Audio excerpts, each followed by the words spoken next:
Hello, my name is Pastor Isabel Call. My pronouns are they and she, and it is a joy and honor to be with you this Easter Sunday morning. We gather each Sunday and many other times throughout the week to support each other in our personal and community growth, living into our mission to be a diverse, evolving, spiritual community acting for a better world. If you're here in person and have a joy or sorrow you'd like to have shared later in the service, you can write it down in one of the little pieces of paper in the wooden box nearby you.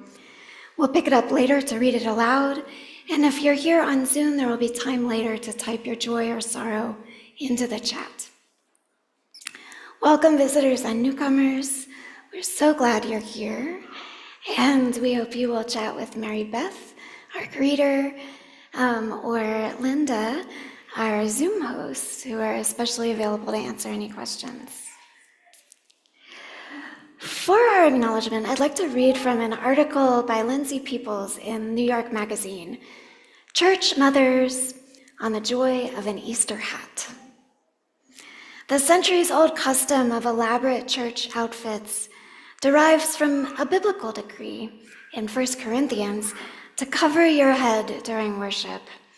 And Black women, even in times of slavery, took that opportunity to be creative and resourceful, adding any scraps of flowers, bows, or ribbons to straw hats to make them look more festive and formal.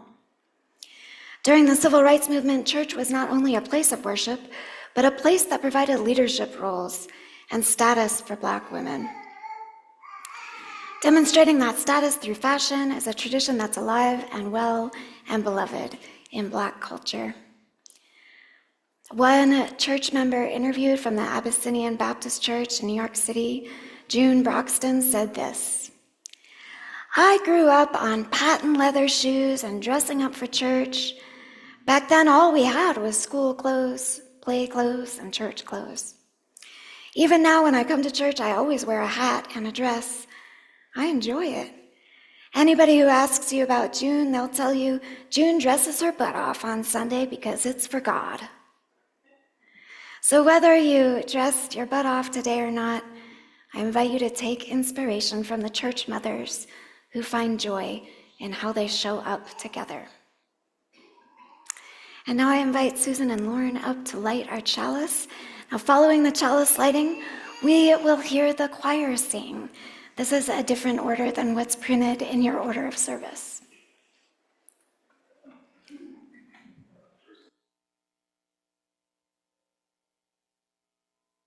My name is Susan, and my pronouns are she, her. I'll read the words of Reverend Joe Cherry as Lauren lights the chalice. Joy is hard. Joy requires us to feel safe enough, to be safe enough, to open to vulnerability. To feel joy, you must be brave. Joy walks into a room after the space has been cleared of shame, cleared of doubt, cleared of self-recrimination. Joy is hard.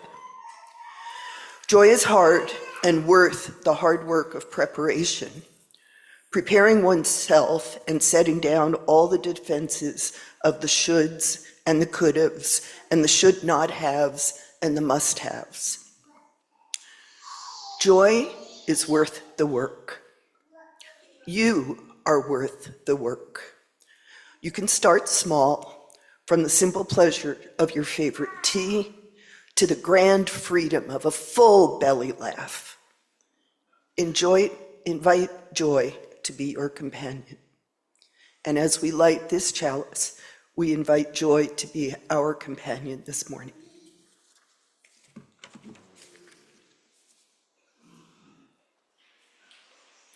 Oh my goodness, I needed that so much. Thank you. So I'd like to invite the young at heart and young in body up. You can sit at the table with me if you'd like while we read this book, or you can see the pictures up on the screen. This is Jingle Dancer by Cynthia Leitich Smith, illustrated by Cornelius Van Wright and Yinghua Hu. And I'm not going to read all of the words, but I will give you the general gist. This story is dedicated to the authors, the memory of her great aunt Anne, Mrs. Anne Arnold, and the illustrators dedicate it to jingle dancers. Tink, tink, tink, tink, sang cone-shaped jingles sewn to Grandma Wolf's dress. Every grandma bounce step brought clattering tinks as light blurred silver against the jingles of tin. Jenny daydreamed at the kitchen table, tasting honey on her fry bread, her heart beating to the brum, brum, brum, brum of the powwow drum. As Moon kissed Sun goodnight, Jenna shifted her head on Grandma Wolf's shoulder. I want to jingle dance too, she said. Next powwow, you could dance girls, Grandma Wolf answered. But we don't have enough time to mail order tins for the rolling jingles. Again and again, Jenna watched a video of Grandma Wolf jingle dancing. When Grandma bounce-stepped on TV, Jenna bounce-stepped on family room carpet. But Jenna's dress would not be able to sing. It needed 4 rows of jingles, which she did not have. As sun fetched morning, Jenna danced east to Great Aunt Sissa's porch. Great Aunt Sis told Jenna a story. And then, while she was listening, Jenna saw something hanging on the closet door. What was it? It was what is that on the door? It's a jingle dress. It's a jingle dress. And Jenna got an idea. May I borrow enough jingles to make a row for my dress? You may, Aunt Sis answered, rubbing her calves. My legs don't work so good anymore. Will you dance for me? I will, Jenna said, with a kiss on Aunt Sis's cheek. Yeah. As Sun arrived at mid-circle, Jenna skipped south to Mrs. Scott's brand new duplex. They hung out in the kitchen, and Jenna asked Mrs. Scott, may I borrow enough jingles from you to make a row? You may, Mrs. Scott answered, tossing flour with her apron. At powwow, I'll be busy selling fry bread and Indian tacos. Will you dance for me? I will, Jenna said with a high five. As Sun caught a glimpse of Moon, Jenna strolled west to Cousin Elizabeth's apartment. At Jenna's side, borrowed jingles clanked. Elizabeth had arrived home from the law office. Jenna asked, may I borrow enough jingles from you to make a row? You may, Elizabeth answered, burrowing through her messy closet for her jingle dress. This weekend, I'm working on a big case and I can't go to powwow. Will you dance for me? I will, said Jenna, clasping her cousin's hands.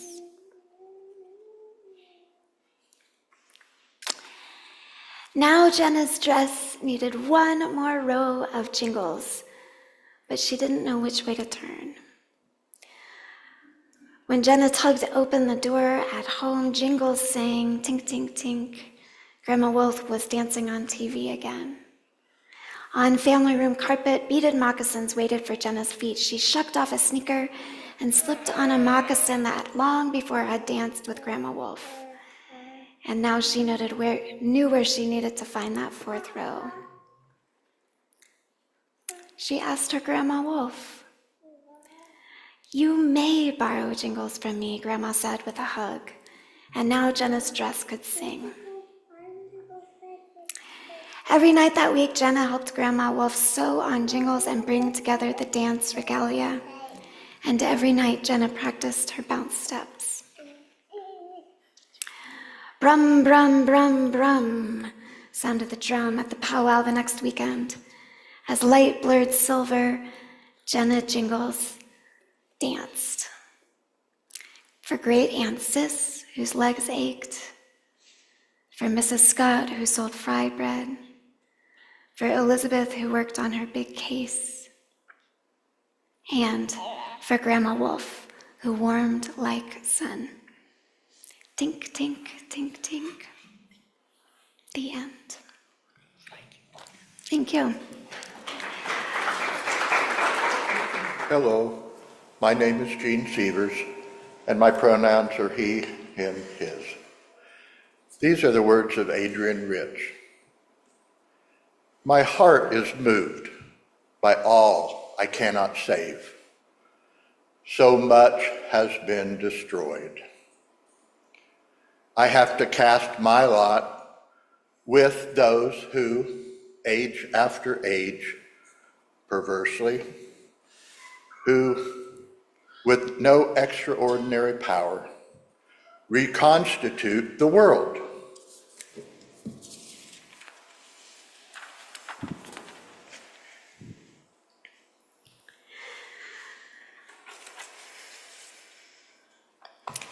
Last Friday, that is Good Friday, that strangely named day in the Christian calendar that commemorates the crucifixion and death of Jesus.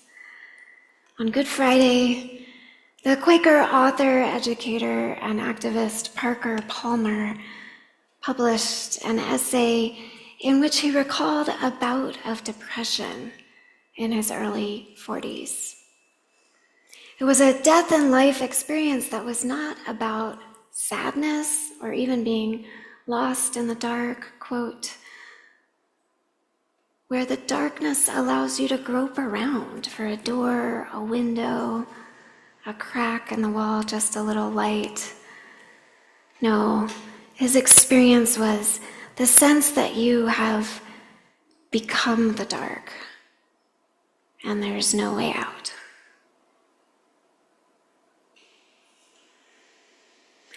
Depression is a chemical experience that comes and goes for some people. It comes and stays for many, resistant to willpower-fueled attempts to be happy. Sunbeam-drenched, unsolicited advice does more harm than good. If you find yourself depressed this morning, please know that the hope for joy held here for you is a gift, not a burden. Take what you like and leave the rest. Here we make space for you just as you are. And for what Cole Arthur Riley calls sorrowful joy, a joy born not of laughter, but of peace. And if you find yourself free of depression this morning, please take a moment to thank all of those known and unknown causes and conditions outside your control that brought you here. I am glad you are here. I have found myself not depressed this week, which seems wrong given all that's going on. Despite the absence of depression, there is also distance from joy. On some level, I've been negotiating, trying to determine how much I can open my heart to the suffering of others before I will be swallowed by darkness.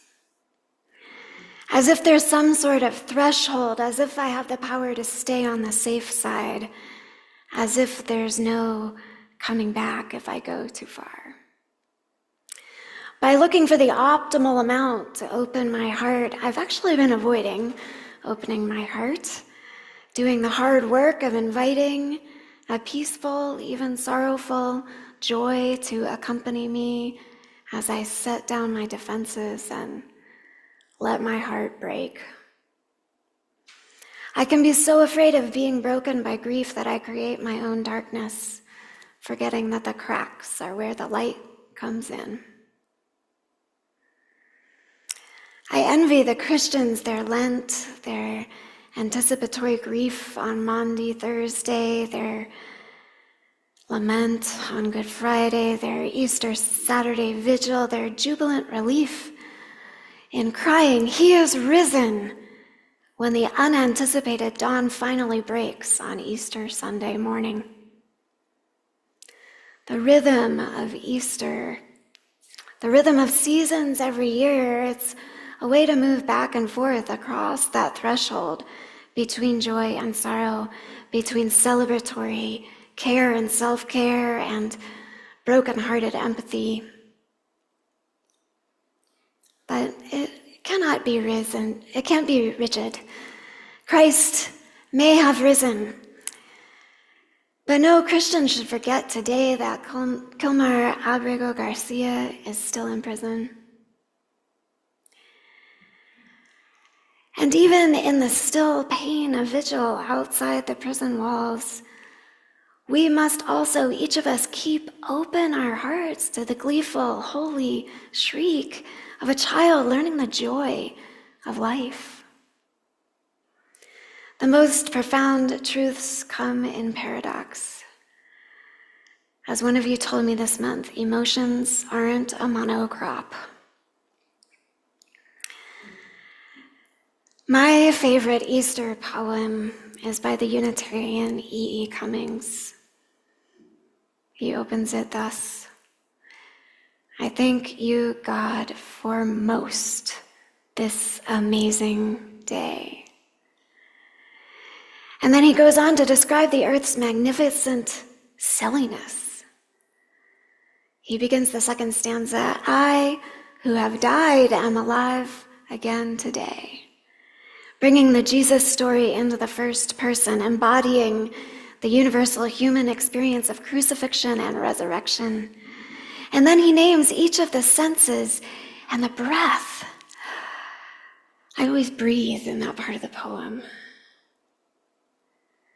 If I remember to recite this poem to myself when I wake in the morning, I love opening my eyes on the final line.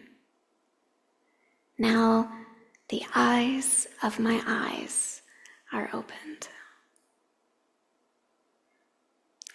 It is a joyful poem, and sadly, not a poem that has come to me naturally upon waking this spring. This week I found a companion poem by Adrienne Rich, which begins, "Underneath my lids another eye has opened.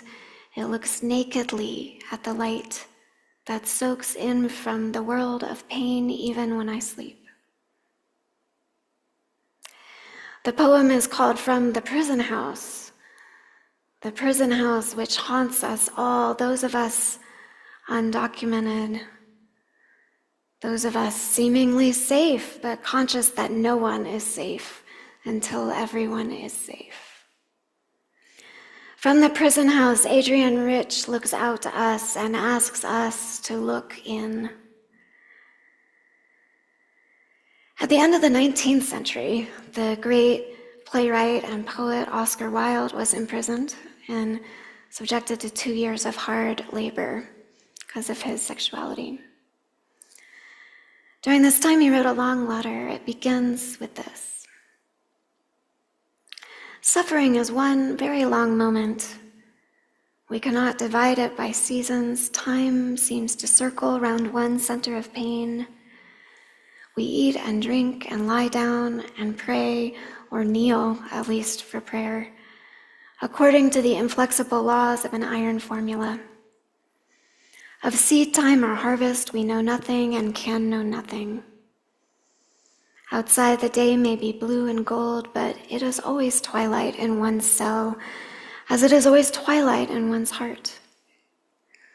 The thing that you personally have long ago forgotten or can easily forget is happening to me now and will happen to me again tomorrow."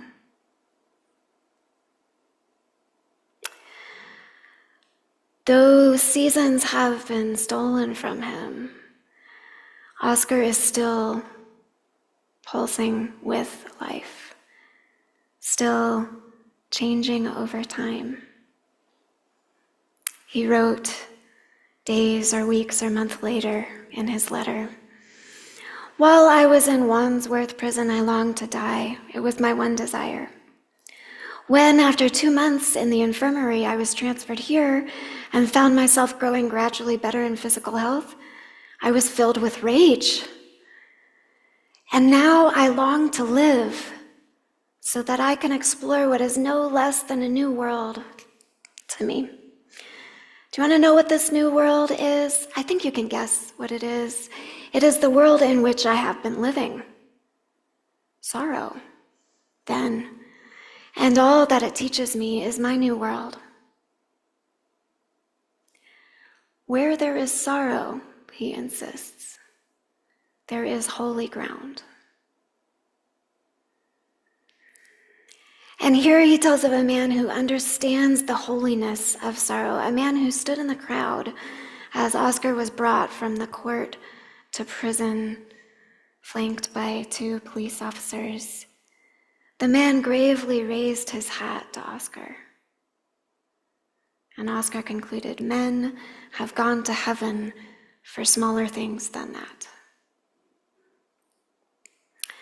Those of us who would insist on heaven, on making heaven here on earth, we raise our hats, we raise our voices, we honor the gravity of sorrow, we insist on the humanity of the oppressed, including ourselves.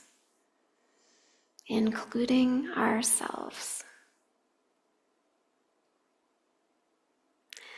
There's no cheery gloss I can give to Oscar Wilde's long letter from jail, no redemption from suffering that can make his experience okay. But that does not mean that it doesn't belong in this service on the theme of joy. I cannot close the eyes of my eyes to the prison house without closing the eyes of my eyes to the leaping green leaf spirits of trees. Joy demands that I live in reality, even when it includes the formerly unspeakable. Joy, Cole Arthur Riley writes, situates every emotion within itself. It grounds them so that one isn't overindulged while others lie starving. Joy doesn't replace any emotion, it holds them all, and it keeps them from swallowing us whole. Society has failed to understand this. When it tells us to find joy in suffering, it is telling us to let suffering go, to move on, to smile through it. But joy says, hold on to your sorrow. It can rest safely here.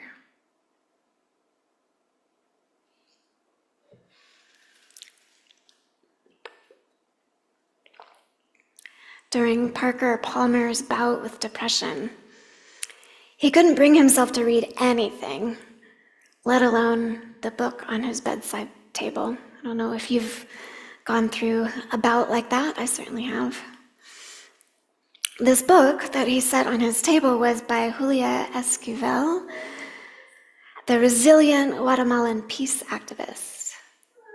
It was poetry entitled "Threatened by Resurrection."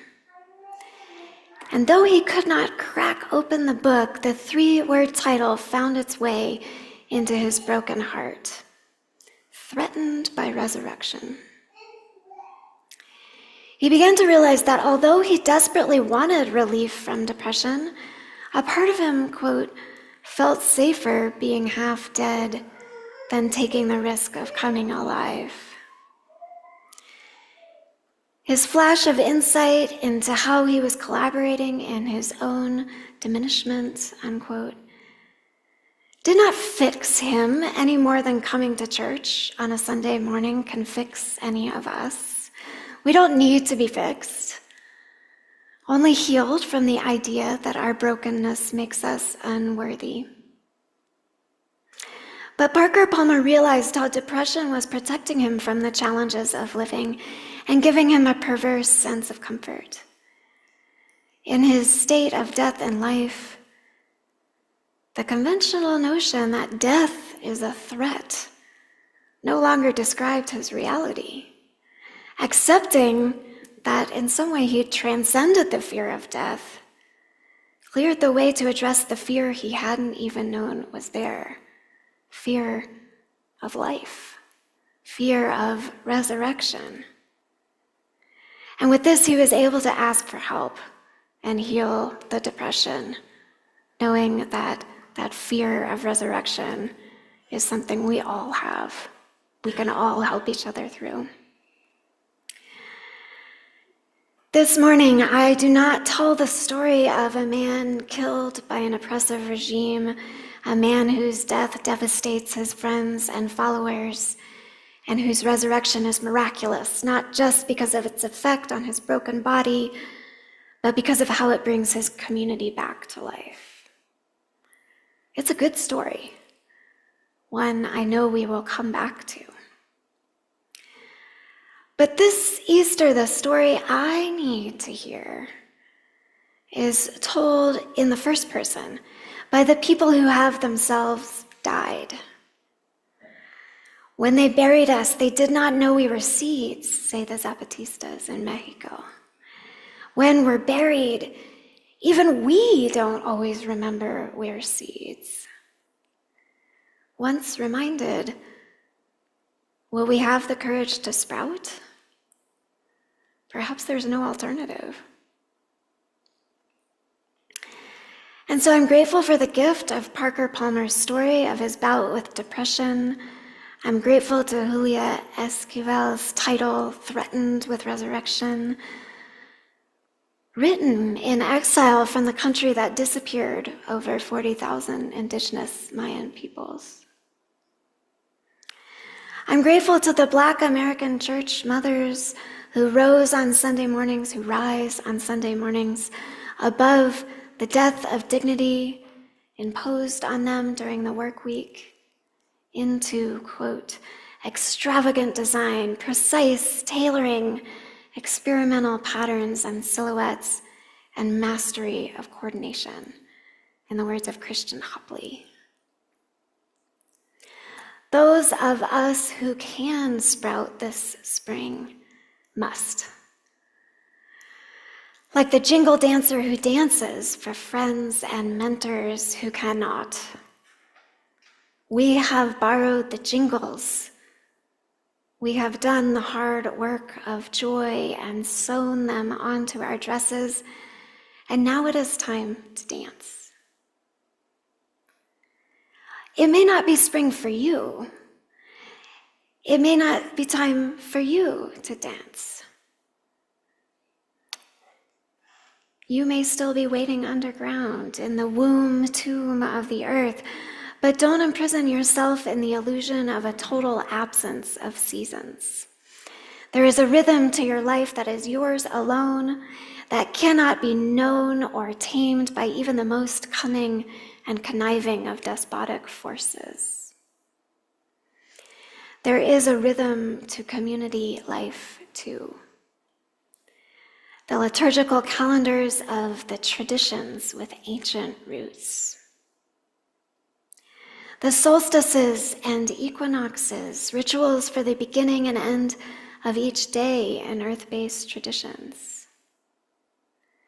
The fiscal calendars with the annual meetings that wipe us out once a year. The holidays of joy and resistance, Little Apple Pride, Juneteenth, Indigenous Peoples Day, many more. Trans Day of Visibility. The way our elders were carried through the AIDS crisis by the mantra, bury your friends in the morning, protest in the afternoon, and dance all night. Through the good times and the bad times too, let it be a dance. Let us meet each other with our broken hearts or with hearts willing to break. And as we do, we shall reconstitute the world.